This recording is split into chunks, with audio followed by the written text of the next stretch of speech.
Fala aí, fiel, tudo certo com vocês? Bom, e o jogo, hein? E o jogo que não rolou? Olha como o Brasil é né? Infelizmente ou felizmente, o Corinthians se viu obrigado a não entrar em campo. Depois da palhaçada que a diretoria do Goiás junto ao Ministério Público do Estado fizeram, o Timão comunicou aos órgãos da partida que não iria ao jogo, e o pedido foi acatado pelo STJD, que optou por suspender a partida. E atenção, viu? Pra quem tava em dúvida, a partida não foi cancelada, ninguém perdeu pontos, não teve WO. Ela será remarcada para uma data próxima e fica até um questionamento aqui, né? Pra quando será que vão jogar essa partida? Porque o único espaço livre que tem é na semana da Libertadores e também da votação aí do segundo turno. Então como é que vai ser se não colocar pra jogar nesse meio tempo aí? Vai ficar apertado em CBF, quero ver o que vão fazer. Mas aí também já não é problema nosso, a CBF que se vira e tá tudo certo. Agora, pra quem não tá ligado, pra quem não entendeu muito bem o porquê dessa partida ter sido suspensa assim tão de repente, basicamente o motivo foi uma divergência entre as diretorias do Corinthians e do Goiás, porque uma queria torcida única no Railé Pinheiro, alegando falta de segurança para sua torcida, muito por conta do recente ocorrido ali em junho, né, desse ano, e também pelo histórico de briga entre essas organizadas, enquanto o Corinthians bateu o pé e disse que sua torcida iria pro jogo sim. Tanto é que recorreu ao STJD. Um dia antes eles acataram o pedido do Corinthians e até então teria sim as duas torcidas presentes em Goiás. O problema foi que na madrugada do dia seguinte, o Ministério Público do Estado e o Tribunal de Justiça Comum determinaram a proibição dos visitantes simplesmente do nada, fazendo com que os corintianos do estado e até aqueles que vieram de fora de outros lugares não tivessem como entrar no estádio simplesmente porque eles não tinham outra opção. Para vocês terem uma noção do quanto esses caras são sangue ruins, eles até chegaram a oferecer ingressos lá na bilheteria, só que o único setor disponível, entre aspas, era dentro da torcida organizada do Goiás. Então, se a nossa torcida quisesse ver o jogo, teria que ver dentro da organizada que, né, era basicamente pra gente não comprar. Então, parabéns ao Corinthians pela atitude. Como diria aí o ex-presidente Vicente Mateus, o dia que a Fiel não puder entrar no estádio, o meu time também não entra em campo. Dito e feito. Mais um golaço da diretoria e que bom que adiaram também, né? Péssimo pro Goiás, que pegaria os reservaços do Corinthians por causa da final e agora tem tudo para pegar o titular nessa próxima data. Então, parabéns aos responsáveis. Enquanto a nossa torcida, ou pelo menos a maioria, aplaude a decisão da diretoria sobre não entrar em campo sem sua torcida, outros acharam que isso é frescura, que não foi uma atitude correta. Dentre eles, o vice-presidente do Flamengo, Marcos Braz, que já é conhecido por falar muito sobre muitas coisas que muitas vezes ele nem tem noção. Lembra até o Andrés. Pois bem, na coletiva pós-jogo contra o Galo, ele me soltou o seguinte sobre esse assunto. Mais uma vez, eu vou ser chato nisso aí, nem na várzea. Qualquer campeonato aqui na Baixada Fluminense, aqui na Zona Norte, na Zona Sul do Rio, no aterro do Flamengo ali, para quem não conhece, aqui na Zona Sul do Rio, uma pelada, você com 4 horas, 3 horas antes, você sabe se vai ter o jogo ou não. 4 horas você vai ter o jogo ou não. Simplesmente, numa liga tão importante como a nossa, não teve um jogo de uma hora para outra. Isso é muito ruim pro futebol. Pois é, meu querido, nem na várzea, né? E em seguida ele completa que esse episódio prejudicou não só o Flamengo, como todos os clubes do Brasileirão, porque o Corinthians vai jogar depois, com o time inteiro, né? Tá preocupado, Marcão, se a gente vai com o time titular ou não? Vai mudar alguma coisa pra vocês? E pô, é lógico que esse jogo adiado interfere sim na vida do Flamengo, porque é como se a gente tivesse tido um descanso ou uma folga a mais que eles pra ir 100% pra final no Maracanã. Enquanto eles tiveram que jogar no final de semana, a gente simplesmente passou batido. Só que é o seguinte aí, ô Marcão, várzea que você falou foi o que a diretoria do Goiás fez. Primeiro que um time de Série A, sabendo aí do tamanho da torcida do Corinthians, alegou não ter segurança o suficiente no estádio. Segundo que barraram da noite pro dia a nossa torcida simplesmente por causa disso. Então, quem tava viajando de fora do estado, quem tava vindo de longe, problema deles. E por fim, ainda queriam vender ingresso pra nossa torcida dentro da organizada deles. Então, se tudo isso é frescura, ok, ano que vem o Corinthians faz aí torcida única contra o Flamengo aqui na arena e tá tudo certo, se isso não for problema, né? Que pois é, fiel, ele mesmo já começa dizendo que nem sabia o porquê suspendeu o jogo e mesmo assim resolveu dar palpite. É cada coisa, viu?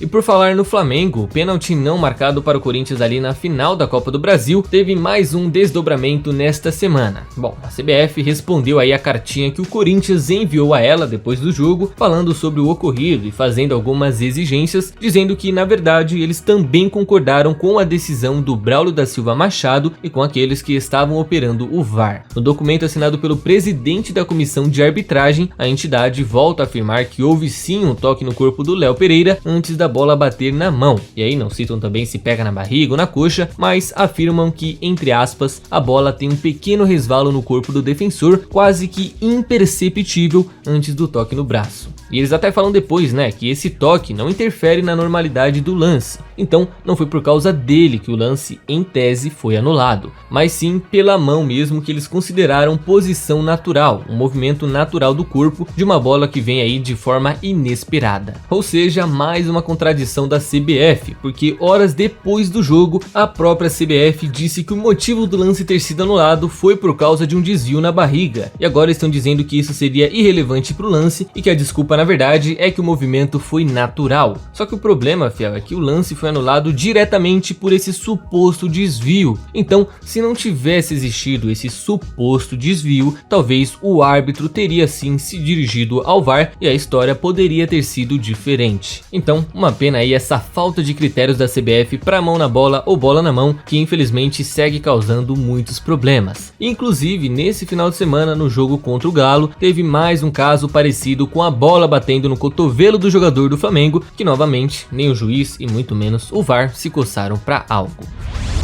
Todos os ingressos disponíveis para o treino aberto nesta segunda-feira foram esgotados na tarde de ontem. Depois de abrir a venda para os torcedores comuns, sem ser ali no site do Fiel Torcedor, o Corinthians aí, como sempre, viu todos os setores se esgotarem e a promessa é de casa cheia mais uma vez. Os ingressos, vale até ressaltar, são totalmente de graça, mas como sempre, né, cambista vai querer tirar vantagem de torcedores mais inocentes e com certeza vai aparecer um monte ali em Itaquera, vendendo alguns por um preço que não existe, e por isso o clube pede para que os torcedores denunciem quando vir algum. O horário será às 4 horas da tarde, sem ser muito tarde aí como foram das outras vezes, já que os jogadores terão outro treino de manhã no dia seguinte, para mais tarde viajarem para o Rio. E um detalhe para aqueles que estão indo aí para Itaquera, que vão marcar presença, o clube pede para que levem doações aí de 1 kg de alimento não perecível para ajudar nas campanhas sociais no qual o clube tem parceria. Agora, para quem não for, resta apenas assistir aí o canal do meu timão, Cola Fiel e o Identidade Corintiana aqui no YouTube, que certamente irão transmitir ao vivo de lá, certo?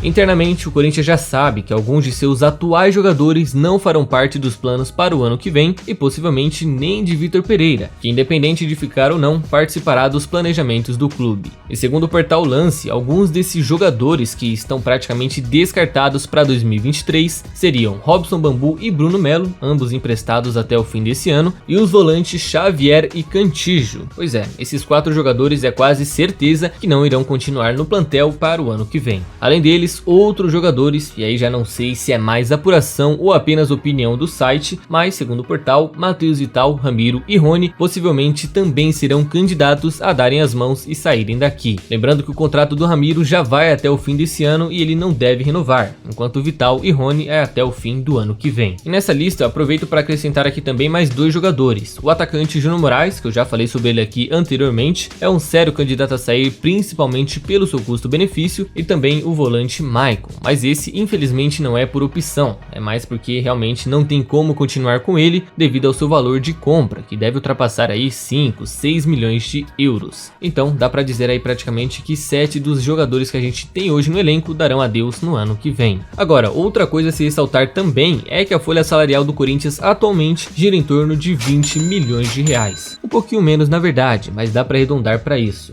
Então qual que é o esquema? É se livrar desses jogadores inúteis, entre aspas, eu manteria o Vital, e por enquanto completar essas lacunas com os jogadores da base, tipo, tá faltando zagueiro? Chama o Murilo. Tá faltando meia? Tem o Biro e Matheus Araújo. Tá precisando de um ponto esquerda? Kaique Ferrari, Pedro, Pedrinho, né? Então tem que colocar para jogar o quanto antes essa molecada, porque é melhor eles, que são mais baratos e muito mais promissores do que essa rapaziada aí que, né, custa muito e muitas vezes joga pouco. Mas e vocês? Acham justo essa lista de dispensas? Comentem aí.